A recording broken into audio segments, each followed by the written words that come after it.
Ampifaliana lehibe no hiarabako antsika tsirairay avy rehetra amin'ny anaran'i Jesosy Kristy ary miarabanao atonga soa eto amin'izao vavaka sy fampahirezana izao ny fiadanan'Andriamanitra no tononoko aminao sy ho amin'ny ankonanao.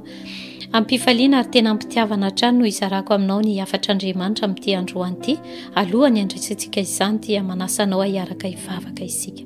Misaotra sy mankalaza ary manome voninahitra anao izay iray tsara indrindra ny amin'izao tombom-potoana mahafinaritra izao no fahasoavanao no famindramponao dia taominao indray izay andreanao amin'ity androany ity ary tena ampifaliana lehibe no anatonana ianao, andrenisana ianao, enona ianao ka dia mitenena aminay tsirairay avy aoka ianao fanahy masina nanokatra ny sainay mba halalanay sy hatakaranay ny hevitry ny soratra masina omena ho anay amin'ity androany ity mba tsy hisy diso anjara izay eny fa tenako izay mitondra ny teny dia aoka ianao no ampiteny aheto amiana ny lehilahy efa may mba hitenenako araka ny sitraponao ka dia ianao ane tompo ny ampitoetra ny teny ao anatin'ny tsirairay avy rehetra izay taominao eto androany ary ny voninahitra rehetra dia ho anao irery ihany satria ianao no mendrika izany. Amen. Amen. Ny lohateny izao afatra izao dia hoe ny fahanginana eo anatrehan'Andriamanitra. Ny fahanginana eo anatrehan'Andriamanitra.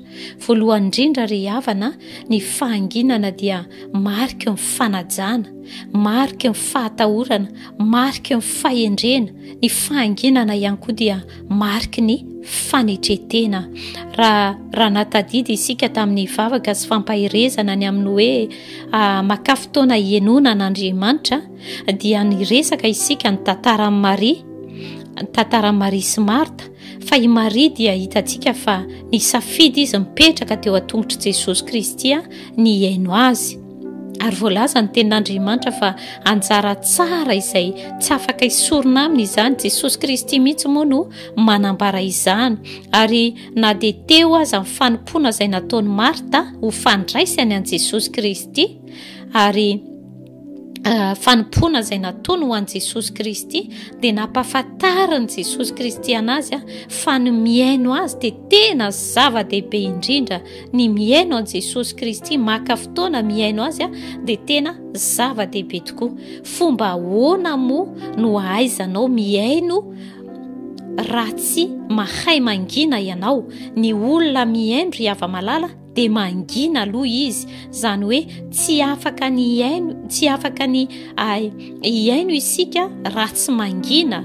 Ary tadidio tsara fa ny tenin'Andriamanitra any amin'ny Jakoba 1:9-20 hoe aoka ny olona rehetra alady hiaino ho malay miteny, ho malaiko tezitra. Aoka ny olona rehetra alady hiaino ho malay miteny, ho malaiko tezitra. Izany hoe eo anatrehan'Andriamanitra isika dia tokony ho malay miteny. Izany hoe voalohany indrindra ny tokony ataontsika dia miaino aloha izay vao miteny, miaino aloha izay vao miteny. Fa matetika isika ny tenako voalohany indrindra no lazaiko amin'izany rehefa manatona an'Andriamanitra dia malady miteny, mora manokatra ny vava, fainge ataoko hoe malaky ery manokatra ny vavaka eo anatrehan'Andriamanitra.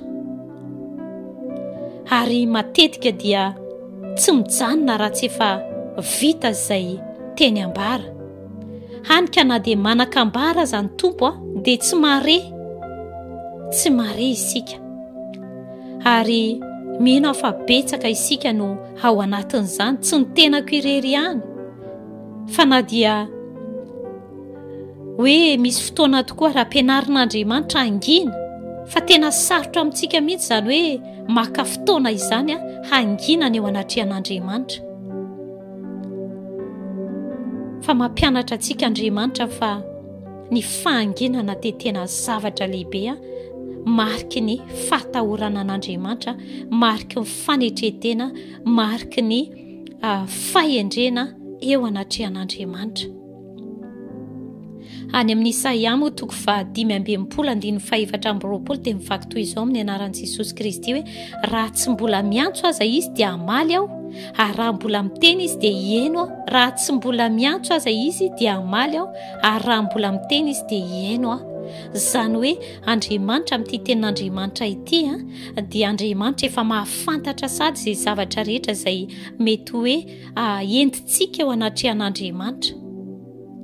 izay mahatonga antsika hoe malaky miteny eo anatrehan'Andriamanitra. Andriamanitra dia malala momba antsika rehetra, mihoatra lavitra noho ny fahalalantsika. Ny tenantsika Andriamanitra dia malala mihoatra lavitra noho ny fahalalantsika ny momba antsika rehetra. Rehefa manantona an'Andriamanitra ianao dia mianara mangina, aza malaky miteny, dinio amin'ny fahanginan'Andriamanitra, manatona azy amin'ny fahanginana. Raha fantatrao fa Andriamanitra masina izy, dia saintsaina aloha fahamasinany. Raha fantatrao fa Andriamanitra lehibe izy, Andriamanitra mpamorona izy, dia manginay eo anatrehany, saintsaino ny fahatsarany, ny fahalehibiazany. Ary na dia tsy takatry ny sainao, tahaka ny tsy atakarako ny ihany koa, tsy atakarako ny saiko ihany koa, ny fahalehibiazany sy ny fahatsarany. Amandriamanitra lehibe, amandriamanitra tsy toa azy, dia izany dia mampirizika anao hatrany hangina bebe kokoa eo anatrehany. Ary any amin'ny Habakoka 2:2-20 dia vaky toy izao amin'ny anaran'i Jesosy hoe: Jehova dia ao amin'ny tempolo masina, mangina eo anatrehany ry tany rehetra. Jehova dia ao amin'ny tempolo masina, mangina eo anatrehany ry tany rehetra. Tena tao amin'Andriamanitra mihitsy isika angina eo anatrehany. Tena Andriamanitra mihitsy no mitahika antsika angina eo anatrehany. Aza maika mandahateny eo anatrehan'Andriamanitra, manatona azy amin'ny fahanginana. Amen. Ao amin'ny fahanginana no hampalalany ianao, ao amin'ny fahanginana no hampandrenesany ianao ny feoany, ao amin'ny fahanginana no andraisanao izay zavatra izay mbola tsy fantatrao. Amen. Ao no afantaranao azy hoe iza ianao eo anatrehany. Ao no afantaranao fa izy tokoa ilay Andriamanitra lehibe, mpanolontsaina lehibe. Ny olona izy safidy angina eo anatrehan'Andriamanitra dia olona mivoaka amin'ny fahazarana.